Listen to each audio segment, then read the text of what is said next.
So hey guys, welcome back. ওহে Mayabati part 6 নিয়ে এসে পড়ছি, তো শুরু করা যাক। গাইস, আমার গলার অবস্থা মানে ভয়েস অনেক খারাপ হয়ে গেছে, যদি বাজে লাগে তোমরা একটু ইগনোর করো। যাই হোক, শুরু করা যাক। কি বলছে লোকটা? মানুষ এতটা বাজে কি করে হতে পারে? অসভ্য। বিড়বিড় করে বলে তন্নি। অর্ণবকে পাশ কাটিয়ে চলে যায়। অর্ণব দৌড়ে এসে তন্নির সামনাসামনি হয়ে বলে, হে মায়াবতী, এত দ্রুত পা চালিও না, রাস্তায় ব্যথা পাবে তো। তন্নি আর চোখে এক পলক তাকায় অর্ণবের দিকে। এই ছেলেটা এত সকালে এই রাস্তায়? খানিকটা গাবলা লাগে তন্নির, তো পাত্তা দেয় না, আসতেই পারে, হয়তো মর্নিং ওয়ার্ক করছে। হেই, তুমি কি আমায় ইগনোর করছো? তাকালে কিন্তু কথা বললে না। পারফেক্ট ইগনোর এটাকে বলে। এর পানিশমেন্ট কি হতে পারে ভাবতে পারছো তুমি?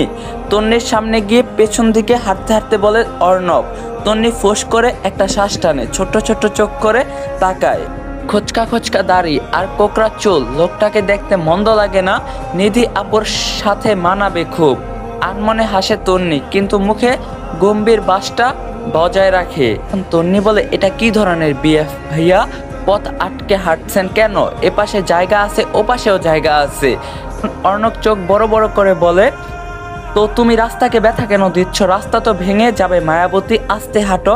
আমি জাস্ট রাস্তার জীবনটা বাঁচাতে তোমাকে থামাতে চাইছি, কিন্তু তুমি তো টর্নেডোর মতো আমাকে সহ উড়িয়ে নিয়ে যাচ্ছ। তন্নি বললে, আমার নাম তন্নি, মায়াবতী আবার কি? নামটা উচ্চারণ না করতে পারলে এই মেয়ে বলে ডাকতে পারেন। তখন অর্ণব বলে, টমেটো নাম তোমার? I hate tomato. টমেটো বলে ডাকতে ভালো লাগে না, প্লিজ। পারবো না, মায়াবতী বলেই ডাকবো। ভাইয়া, আমার দেরি হয়ে যাচ্ছে, যেতে হবে আমায়, পথ ছাড়ুন প্লিজ। দাঁড়িয়ে গিয়ে বলে তন্নি। তখন অর্ণব দাঁড়িয়ে যায়। বয়ফ্রেন্ড ওয়েট করছে? তখন তন্নি কাট গলায় বলে, জি। অর্ণব ভুরু কুচকে ফেলে, তুলে বলে, অর্ণব দেখো মেয়ে। তখন তন্নি বলে, দেখেন। হকচকিয়ে যায় অর্ণব, আঙ্গুল নামিয়ে নেয়, চোখ দুটো ছোট ছোট করে ফেলে। কথা শিখে গেছো? তন্নি বলে, 8 মাস বয়স থেকেই। অর্ণব এবার কি বলবে? এই মেয়েটা পক শিখলো কিভাবে? আমার সাথে এভাবে একদম কথা বলবে না, একদম ওই বড় গাছ মগডালে ফিকে দিব তোমায়। চিনো তুমি আমায়? আমার মুখে। তখন তন্নি বলে, ওই দেখো নিধি আপু। তন্নি কিছুটা জোরে বলে। অর্ণব বলে, কই বলে পেছনে তাকায়।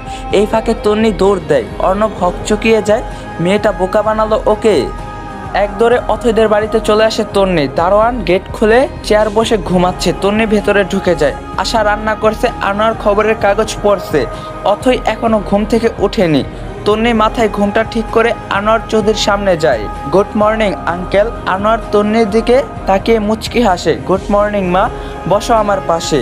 নিজের পাশে জায়গা করে দিয়ে বলে আনোয়ার। তন্নি বসে পড়ে, দুজন মিলে গল্প করতে থাকে। তারিখের কথা জিজ্ঞাসা করে আনোয়ার। এরই মধ্যে অর্ণব চলে আসে, ঠাস করে বসে পড়ে ওদের মুখোমুখি। ঘেমে নেই একাকার, ছোট হাতের টি শার্ট একদম ভিজে গেছে, কপাল বেয়ে ঘাম পড়ছে। দ্রুত নিঃশ্বাস নিচ্ছে, বড় বড় কোকড়া চুলগুলো কপালে পড়ছে, গোলাপি ঠোঁট জোড়া। তো বন্ধুরা, আজ আমি আপনাদের জানাবো বিটজেলি অ্যাপ সম্পর্কে, যেটা বাংলাদেশে এখন খুবই জনপ্রিয় এবং বিশ্বাসযোগ্য একটি অনলাইন গেমিং অ্যাপ। বিটজেলিতে রেজিস্ট্রেশন করলে আপনি পাচ্ছেন জিলিতে 20টি ফ্রি স্পিন, প্রতি রেফারে পাবেন 1000 টাকা আনলিমিটেড, ফেসবুক রিভিউ দিলে পাবেন 150 টাকা একদম ফ্রি, আর আপনার জন্মদিনে রয়েছে 5000 টাকা পর্যন্ত বোনাস। প্রতি ডিপোজিটে পাবেন 3% অতিরিক্ত বোনাস, 777% চ্যাম্পিয়ন ট্রফি বোনাস এবং 100% চ্যাম্পিয়ন ট্রফি ওয়েলকাম বোনাস। প্লটে 808% সাপ্তাহিক রিলোড বোনাস নিয়ে বেশি খেলুন। এখানে আপনার জেতা টাকা খুবই সহজে তুলতে পারবেন বিকাশ নগদ রকেট উপায় এর মাধ্যমে। সুতরাং দেরি না করে আমার পিন করা কমেন্ট থেকে বিটজেলি অ্যাপ রেজিস্ট্রেশন করুন এবং অসংখ্য বোনাস নিয়ে উপার্জনের যাত্রা শুরু করুন। একটু পরপরই জিভ দিয়ে ভিজিয়ে নিচ্ছে। আনোয়ার ছেলের দিকে তাকায়। অর্ণব দাঁতে দাঁত চেপে কটমট চোখে তাকিয়ে আছে তন্নির দিকে। তন্নি তাকাতেই চোখোচোখি হয়ে যায়, মুখ বাঁকিয়ে চোখ সরিয়ে নেয় তন্নি। তখন আনোয়ার খান জিজ্ঞাসা করে, কোথায় ছিলে তুমি? অর্ণব বলে, বউ আনতে গিয়েছিলাম। তখন অর্ণবের বাবা বলে, তো খালি হাতে ফিরলে কেন? কোনো মেয়ে কি পাত্তা দিল না, উল্টো দৌড়ানি দিল? তন্নি মুখ টিপে হেসে ওঠে। অর্ণব অপমানিত হয়। আমাকে পাত্তা দিবে না? আমি কত স্মার্ট, হ্যান্ডসাম। ডেনিস দেখো না তুমি, মেয়েরা তো আমার পেছনে লাইন লাগিয়ে থাকে। বেশ ভাব নিয়ে বলে অর্ণব। তখন অর্ণবের বাবা বলে, কই দেখি না তো।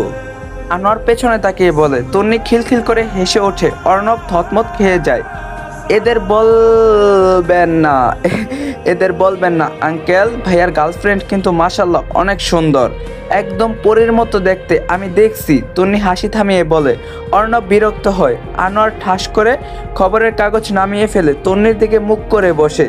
অর্ণবের বাবা বলে, গার্লফ্রেন্ড? মেয়ের নাম কি, বাসা কই, বাবার নাম কি? আমি আজকেই যাব বৌমাকে দেখতে, ঠিকানা দাও আমায়। একসাথে এত প্রশ্ন করা দেখে ঘাবড়ে যায় তন্নি, হাসি মুখটা চুপসে যায়, আর চোখে অর্ণবের দিকে তাকায় এক পলক। আঙ্কেল, অথই বলছিল আজকে নিধি আপুকে নিয়ে আসবে আপনাদের বাড়িতে, তাহলে আজকে আর আমি অফিসে যাচ্ছি না। কই গো তুমি, বাড়িতে বৌমা আসবে আজকে। আনোয়ার আশাকে ডাকতে ডাকতে চলে যায়। তন্নি বুকে হাত দিয়ে জোরে শ্বাস টানে। তখন অর্ণব গম্ভীর গলায় বলে, খুব দরকার ছিল বাবাকে এটা বলার। তখন তন্নি বলে, আপনার রেপুটেশন বাঁচালাম বলেই তন্নি যেতে নেয়। অর্ণব হাত ধরে তন্নির। তন্নি কপাল কুঁচকে তাকায় অর্ণবের দিকে। অর্ণবের চোখ দুটো লাল হয়ে গেছে, চোয়াল ও শক্ত। অর্ণব বলে, বলছিলাম তোমায় রেপুটেশন বাঁচাতে, পাকনামি করতে কে বলছে তোমায়? এবার সামাল দেব কিভাবে, সবটা বিগড়ে দিলে তুমি। ধমক দিয়ে বলে অর্ণব। তন্নি খানিকটা ভয় পেয়ে যায়, মাথা নিচু করে ফেলে। অর্ণবের থেকে হাত ছাড়ানোর জন্য মুচড়ি করতে থাকে। ভাইয়া প্লিজ ছেড়ে দিন, কেউ দেখে ফেললে ব্যাপারটা বাজে দেখাবে। মাথা নিচু করে রিনিয়ে বলে তন্নি। অর্ণব বলে, ডোন্ট কল মি ভাইয়া। আজাইরা তখন থেকে শুধু ভাইয়া ভাইয়া। তোর কোন সম্পর্কের ভাই? আমি একদম মেরে তক্তা বানিয়ে দিব। তন্নির এবার চোখে পানি চলে আসে, ঠোঁট কামড়ে কান্না আটকায়। তন্নি বলে, কেউ দেখে ফেললে কি হবে? তখন অর্ণব বলে, দেখুক, ভাবতে বলছি তোমায়, সারাক্ষণ বেশি বোঝো তাই না?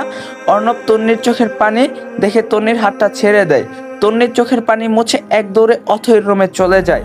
অর্ণব নিজের চুল খামছে ধরে বসে পড়ে। এভাবে ধমক দেওয়া একদম ঠিক হয়নি। ও ভয় পেয়ে গেছে। ইস, কাঁদিয়ে দিলাম আমি। সরি জান, আর কখনো এমন করব না, প্রমিস। অর্ণব বিড়বিড় করে বলে।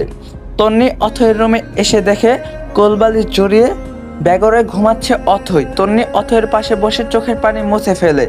আপনার সাথে আমি আর কখনো কথা বলবো না, বিড়বিড় করে বলে তন্নি। তারপর অথৈকে ডাকতে থাকে। অথৈ, ওঠ না, এত আর্জেন্ট ডাকলি কেন আমায়? ওঠ না। অথৈয়ের হাত ধরে নাড়াতে নাড়াতে বলে তন্নি। অথৈ আড়মোড়ে ভেঙে উঠে বসে। তুই এত সকালে? ঘুম ঘুম কণ্ঠে বলে অথৈ। তুই?